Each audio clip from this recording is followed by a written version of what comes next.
A founder I work with rewrote her job description 3 months ago. Her own version, the one that actually mapped to what she actually spent her week doing. She wrote it down on a Friday afternoon, looked at it, and realized about 40% of it was work she should have transferred a year earlier. Sales calls she didn't need to be on. Approvals nobody else was empowered to give. Status updates that had become a habit but had stopped being useful. She did one 90-day cycle, transferred the work to her ops lead and her senior account manager, and last week she rewrote the job description again. Different 40%. That's the rhythm I want to talk about. If you haven't rewritten your own job description since the business started, you're in the same place as a lot of founders that I work with. Whatever you were doing in year one, you're probably still doing some version of it now. The business grew, the role didn't. That's a structural problem dressed as a productivity problem. The work is heavy because the role is wrong, not because you're slow.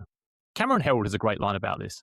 He says, your job as a COO has to change every 6 months, and if you're still doing the same work 2 years in, you're failing. I agree with this principle, but I'd cadence it a little bit tighter.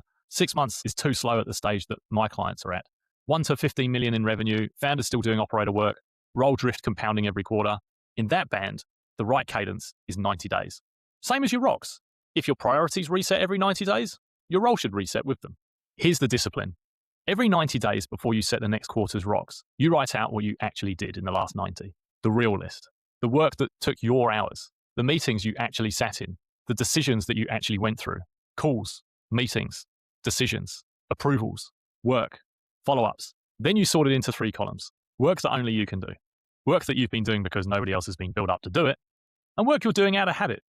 The first column is your real role. The other 2 columns are the next 90 days of transfer work. I find that founders get stuck on column 3. Column 1's the easy part. You know what only you can do. Column 3 is the work that you've been doing because it feels like leadership, but actually it isn't. It's approvals that nobody asked for, meetings you set up to feel involved, status updates that exist because you used to need them. That's the column that needs to go this quarter. If you don't kill it, the next 90 days look exactly like the last 90 days, then your role hasn't changed. I have a process for this called identify, integrate, transfer. The names are pretty literal. Identify the work that needs to move. Integrate the systems and the person who's going to take it on. Transfer the work and stop doing it.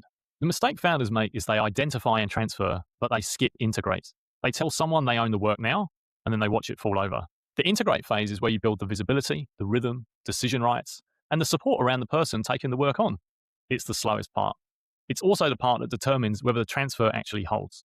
What this looks like in practice. Quarter 1, you transfer 4 pieces of work. Sales handover, weekly reporting, vendor approvals under a certain dollar threshold, and 1 client relationship.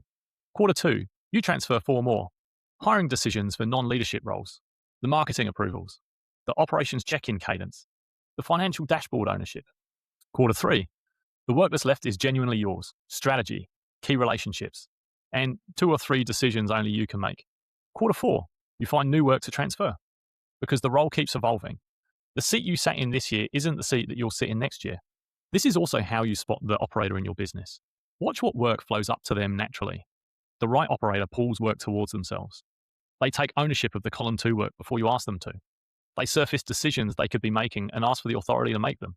If your operator is reactive, you'll have to push the work to them. If your operator is real, the work moves on its own.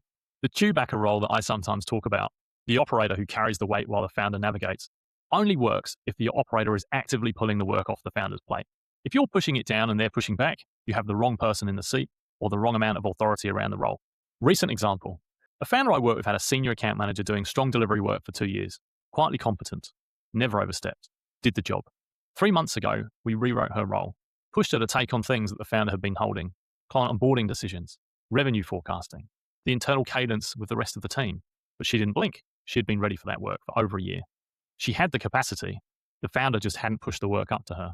That's the move operators in established teams are usually waiting for. You don't promote them with a title, you promote them with the work. So here's what I'd ask you to do this quarter. 2 questions. What was the work that was on my plate 90 days ago that's still on my plate today?